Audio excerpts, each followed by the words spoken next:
How's it everyone? Jay here. This video expedition is part 3 of the Earth-Mars conflict series, covering the Vesta blockades at the dawn of the 24th century during the Expanse in-universe timeline date of 2305 Sol. That is 47 years prior to the UN-MCR war during Season 3. Parts 1 and 2 of this series, Martian Independence and Prelude to the UN-MCR war episodes, will be linked down below in the description.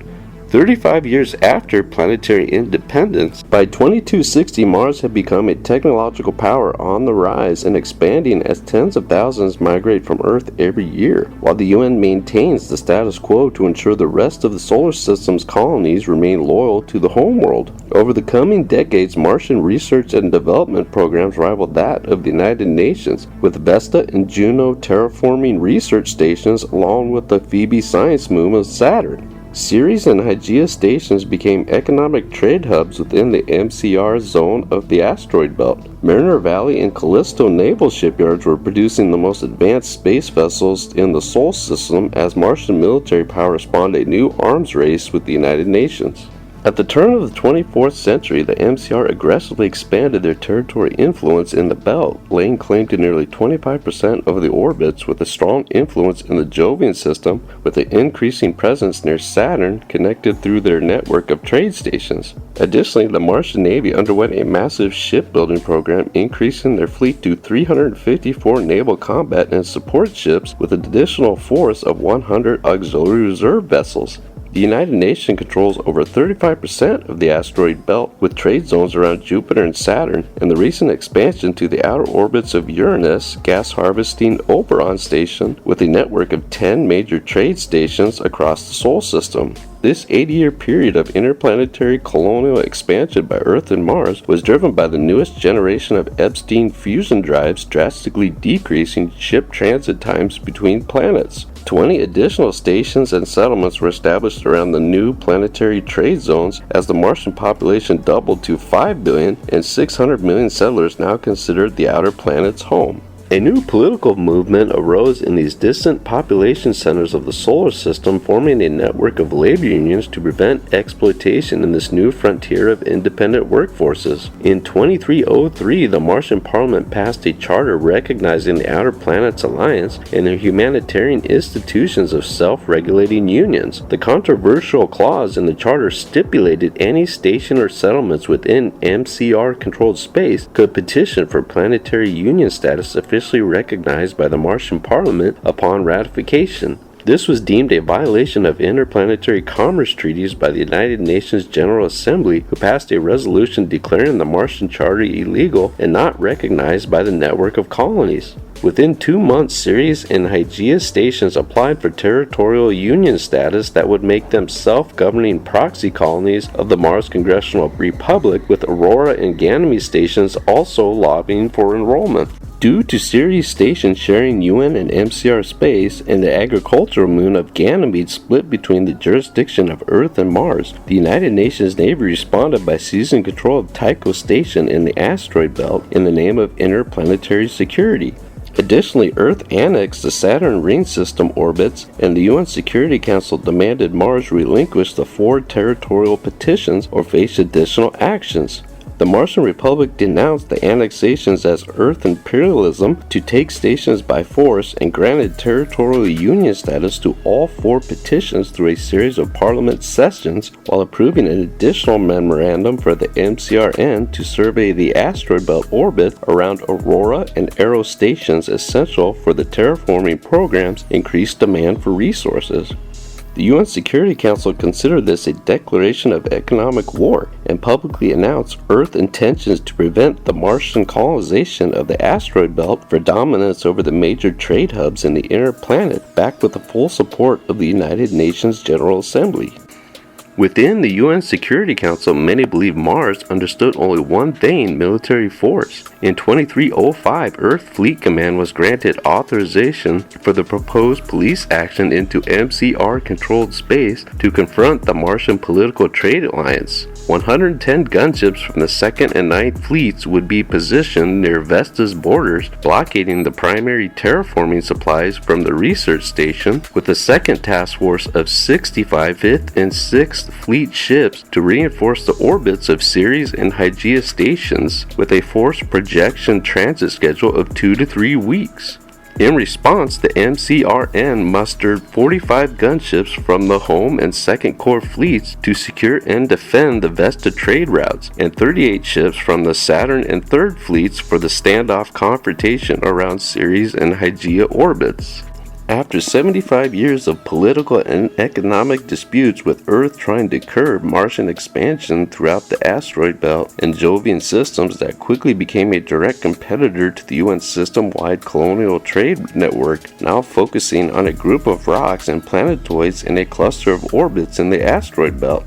Vesta Research Station was a crucial component of terraforming the Martian atmosphere. The time-sensitive nature of this technological process meant any prolonged delays in logistical supplies could disrupt this delicate scientific balance and devastate the Martian economy. As quickly as the military mobilization began, the political leaders of Earth and Mars feared they had unleashed Pandora's box to interplanetary war. The longer the blockade lasted increased the likelihood of an exchange of fire between fleets. After day 5 of the Vesta Blockade, following 3 weeks of failed negotiations between Earth and Mars during the tense military transit of both planetary forces, half the UNN fleets, some 400 warships, burned closer to Mars in full-scale war. The MCRN began actively challenging the blockade with their new stealth cruisers, performing surveillance sorties on the UNN side of the fleet formation. In the midst of one such proximity maneuver, the Martian ship was detected in advance as 5 UNN destroyers quickly moved to intercept. Due to all 6 ships' hard-burning maneuvers inside the no-fly zone, they quickly became intertwined with one another's targeting solutions when an exchange of fire breaks out.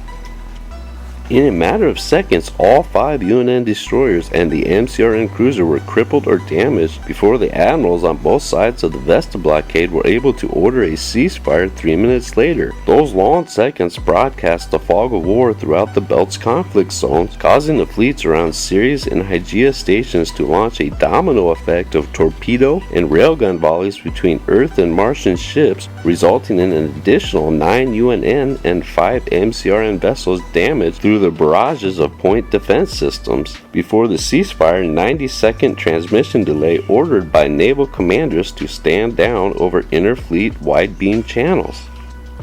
With the Earth strike force less than 48 hours away from reaching the orbit of Mars in an engagement beyond their control, the UNN and MCRN fleet admirals agreed to an emergency parley outside of their planetary government's chain of command. Unlike the Martian military secession 80 years prior, the interplanetary politicians were pushing for war during the Vesta Blockade. The Martian admiral briefed his UNN counterpart that 5 guided missile stealth prototype cruisers are positioned around Earth, ready to launch strategic nuclear strikes on the UN's military and governmental chain of command when Earth's numerical ship advantages break through Martian defenses.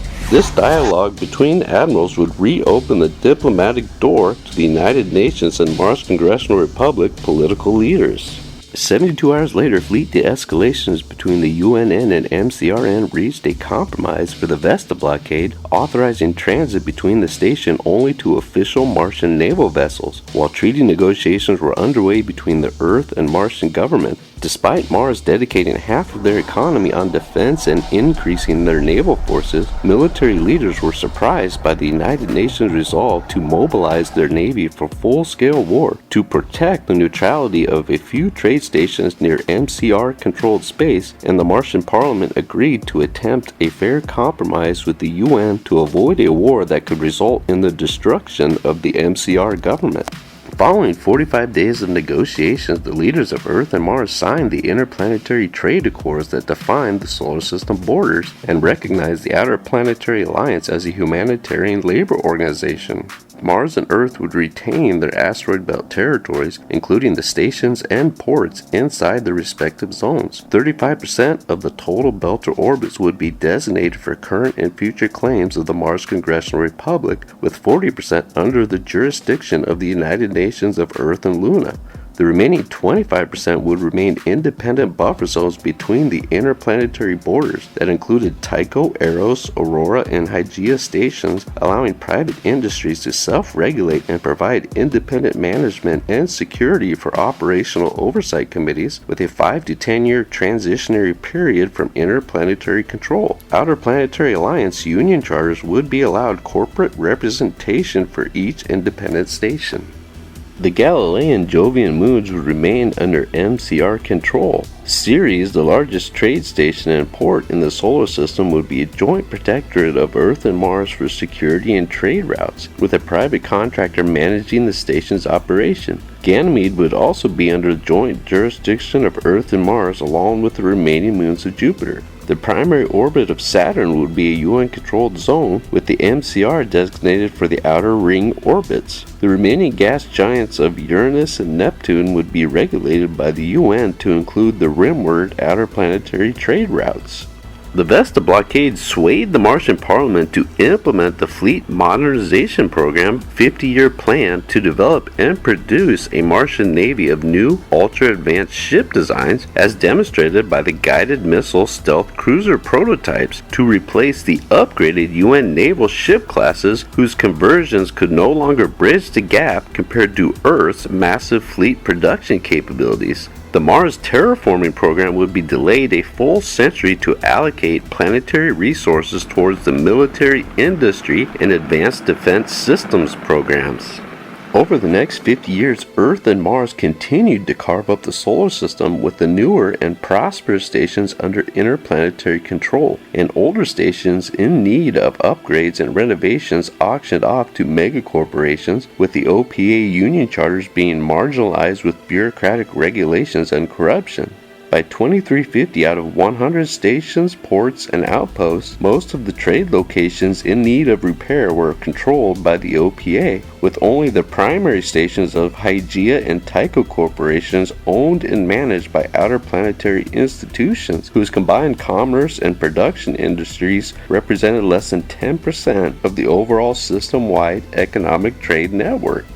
Around 10 years prior to the start of the Expanse Season 1, a monumental discovery on Phoebe, a remote science station around Saturn, would tip this delicate balance established over the past 2 centuries into a decade-long system-wide conflict and full-scale interplanetary war between Earth, Mars, the Belt, and outer planets for control of the proto-molecule.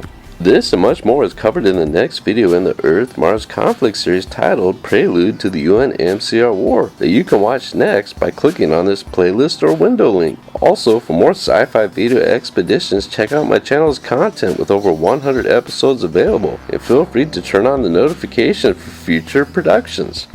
Tini washi skud rashanate, tiki de kinds describe me sasake kano, copain share show taxton, imete natin yam saying. Orbital, orbital, ball. Why is that so hard to say? Orbital ball.